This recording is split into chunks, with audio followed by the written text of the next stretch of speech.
think. It starts with some really old school rotting flesh. Can't believe they're rebranding them from Citadel Colour. Very sad. I remember this paint specifically. Rotting flesh. I took this to my grandma's house. Or actually, I might have bought this in Colorado when I was visiting one time when I was a young sprig. And I remember how my grandma just loved the name of this one. Rotting flesh. Grandma was great. I miss grandma.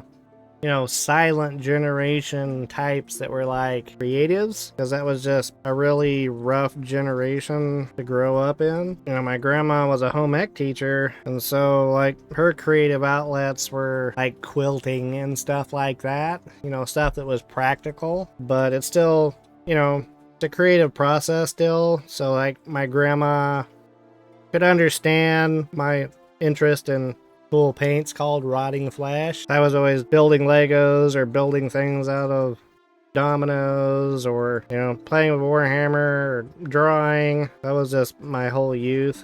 Kind of forgot how much of a artistic adventure going to my grandparents always was in the summer. We moved out of Colorado when I was like 7, but that's where my grandparents were. But every summer I would go back and I would stay with my grandparents for like all of June. I'd leave for a whole month and just go hang out with my grandparents in Colorado. And we would go on adventures. And I would spend a lot of that time just doing creative interests.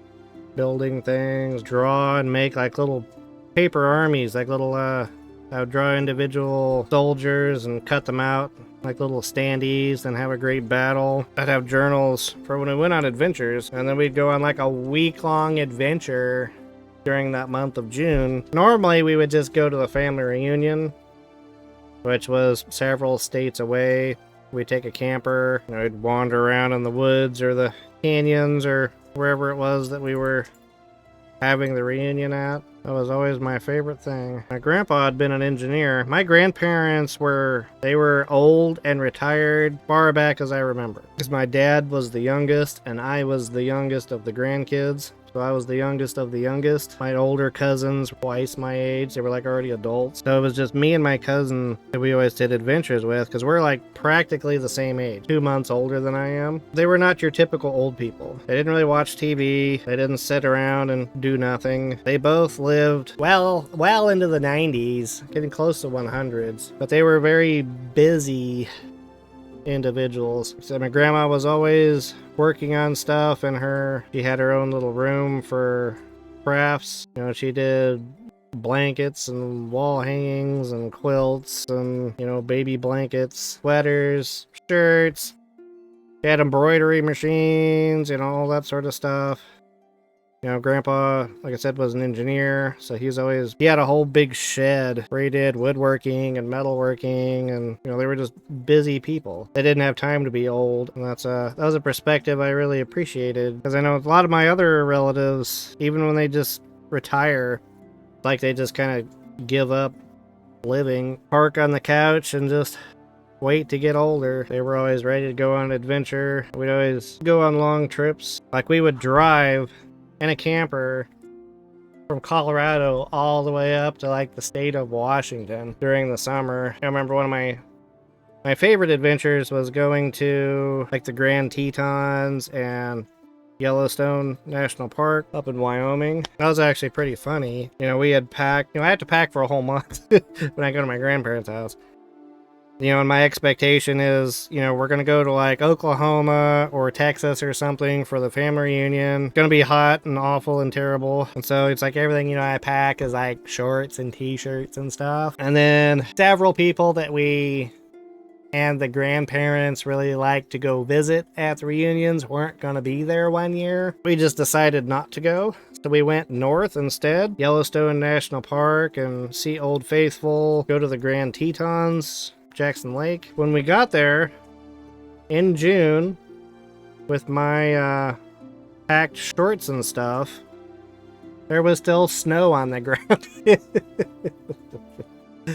So that was quite the adventure. See, when we went to Yellowstone, this was like, it wasn't too long after the big fires that burned down a lot of it.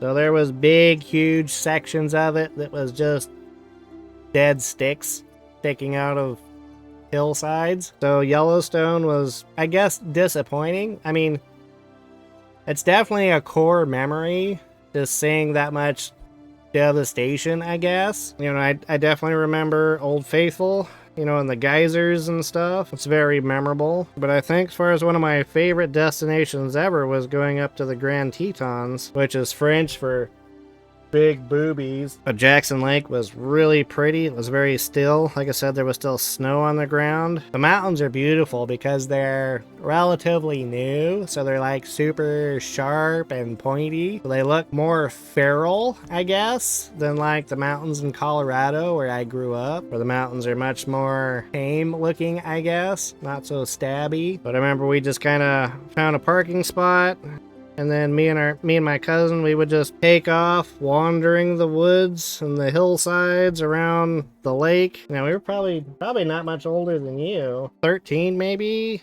Gen X. Wake up in the morning, leave the house, go off into the woods, never to return until mealtime. And that's just normal. Nobody needed adults. Totally overrated. Even during when it was that cold where there's still like snow and ice on the ground, they have like nuclear mosquitoes.